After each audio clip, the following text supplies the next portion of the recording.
Salve, salve galera, sejam todos muito bem-vindos a mais um vídeo do canal. Eu sou o JP Baraça, criador do canal Finanças de Sucesso, e hoje nós vamos falar sobre um vídeo muito pedido nas minhas redes sociais, que é o seguinte: 3 investimentos para quem está iniciando nesse mundo. Os 3 melhores, na minha opinião, eu vou passar para vocês aqui hoje. Mas antes disso, eu gostaria de pedir para você que, caso ainda não seja inscrito nesse canal, por favor, deixe a sua inscrição. E se você gostar desse vídeo, também clica no like, porque é muito importante para mim, me ajuda demais. E além disso, ajuda o YouTube a estar entregando esse conteúdo para mais pessoas, tá certo? Então bora para o nosso vídeo de hoje. Vou estar trazendo aqui, na ordem, quais seriam os melhores investimentos para quem está começando. Então assim, o terceiro já vai ser aquele para quem tem um perfil um pouco mais arrojado, e os 2 primeiros para aquele perfil um pouco mais conservador, porque normalmente as pessoas que estão começando nesse ramo,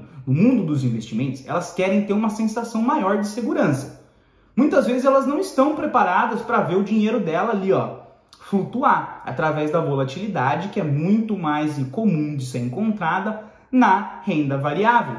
Também é comum de ser encontrada na renda fixa, mas tem algumas modalidades, que isso eu trago num próximo vídeo, quando eu vou falar sobre marcação ao mercado. Mas agora é só para você saber que isso existe. Mas o tema específico de hoje, a modalidade específica de hoje, não sofre marcação ao mercado, é a mais segura de todas, que é a número 1, que é o Tesouro Selic. Sim, a primeira recomendação, já pega o papel e caneta na mão aí, é o Tesouro Selic para você estar investindo. Tá, JP? Mas o que é o Tesouro Selic?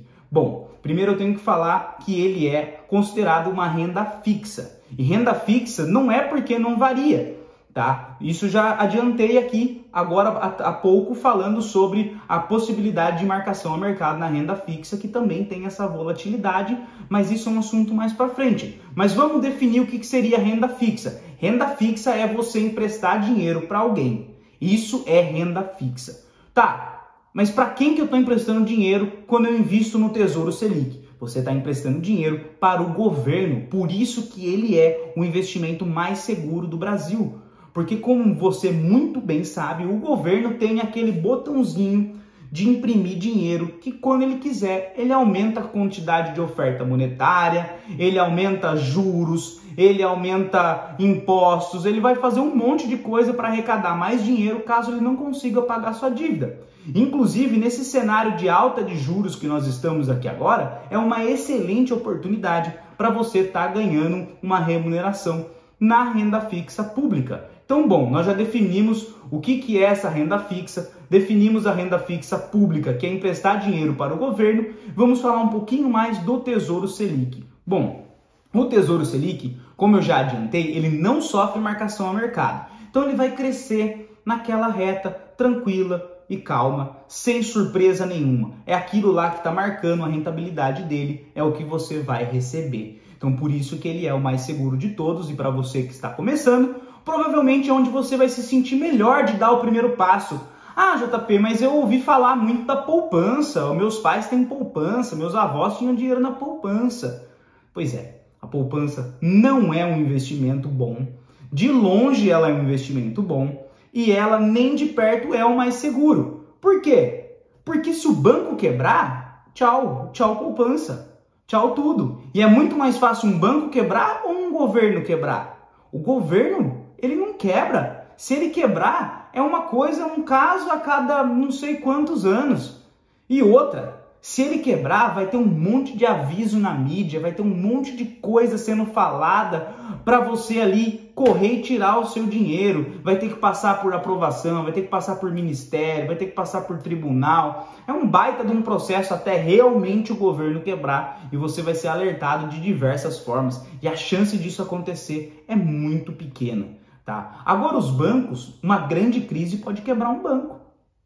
Então é muito melhor você emprestar dinheiro para o governo do que para um banco, se você tem essa sensação de segurança. Se esse é o seu objetivo, então você tem que começar a direcionar para o Tesouro Selic. Bom, JP, beleza, gostei do Tesouro Selic, vou analisar aqui, mas ainda não sei como fazer, não sei como comprar. Bom, Num próximo vídeo, então, eu vou trazer para você como investir na prática no Tesouro Selic, para você aprender a fazer isso e não ter mais desculpa de não começar. Hoje eu estou trazendo para você aqui, para você anotar, para você refletir, para você pesquisar um pouco, estudar um pouco sobre o assunto, e no próximo vídeo, então, eu já me comprometo aqui de estar trazendo como comprar o Tesouro na prática. Beleza? Vamos para a nossa segunda indicação de hoje. A segunda indicação de hoje é uma excelente alternativa, que é o CDB. O CDB, você tem conta em bancos, né? Não tem para onde fugir. Nós temos que ter algum local ali, alguma instituição que controla o dinheiro nosso, que são os bancos, que são intermediadores, né? Alguém está pagando para você um salário, está caindo no banco e você vai no banco, retira o seu salário. Ou você vai fazer um pagamento e tem sempre um intermediador aqui. Então, você já tem conta num banco. Só que dinheiro parado é dinheiro perdido. Dinheiro investido é dinheiro trabalhando. Então, por que não utilizar aquele dinheiro que está parado e como fazer ele começar a trabalhar para você em um CDB do seu banco? Hoje nós temos diversos bancos oferecendo ótimos CDBs, né? Inclusive, assim, né, os bancos digitais, tão contestados por muitos e tão adorados por outros, hoje eles trazem, sem dúvida, uma ótima modalidade de investimento, que são os CDBs de liquidez diária, por exemplo. E por que eu falo mais do CDB de liquidez diária? E por que também eu trouxe a taxa Selic e não trouxe um desempenho ali pré-fixado, um atrelado à inflação? Porque quem está começando a investir, muitas vezes, ainda não definiu perfeitamente suas metas financeiras. E pode ser que amanhã precise fazer uma retirada. E se você investir em uma modalidade que não for a pós-fixada, que não seja um CDB de liquidez diária ou uma taxa Selic, você pode ter um grande problema para a retirada desse dinheiro. Porque eu também já comecei a investir, também já fui iniciante nesse sentido, de não saber direito quais eram as minhas metas e caso eu precisasse, e agora? Eu corro para onde? Então calma, essas opções são para você que está começando e não sabe direito para onde ir. Elas são ótimas opções porque você tem liquidez diária. O que seria liquidez diária? Essa possibilidade de tirar o dinheiro a qualquer momento. É muito simples. Você coloca ela lá, nessa modalidade. Por exemplo, agora nós estamos falando do CDB. Você coloca ela no título chamado CDB do seu banco de preferência. E quando você precisar, você pede o resgate. Espero que você não precise, espero que você já invista tendo metas financeiras, mas eu sei que a realidade muitas vezes não é essa. A gente quer começar, vamos começar de qualquer forma, muitas vezes começa de qualquer jeito e acaba sendo uma alternativa. Não recomendo que você comece sem meta, mas eu sei que nem tudo são flores, né? Por isso ela é uma ótima alternativa também.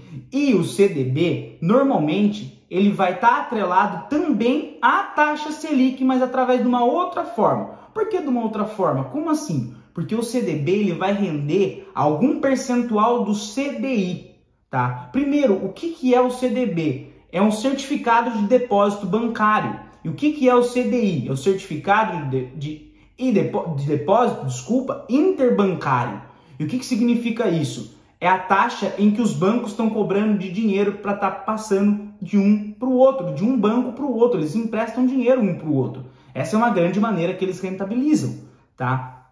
Então é isso. E quanto rende o CDI? Bom, o CDI ele rende um pouco abaixo da taxa Selic.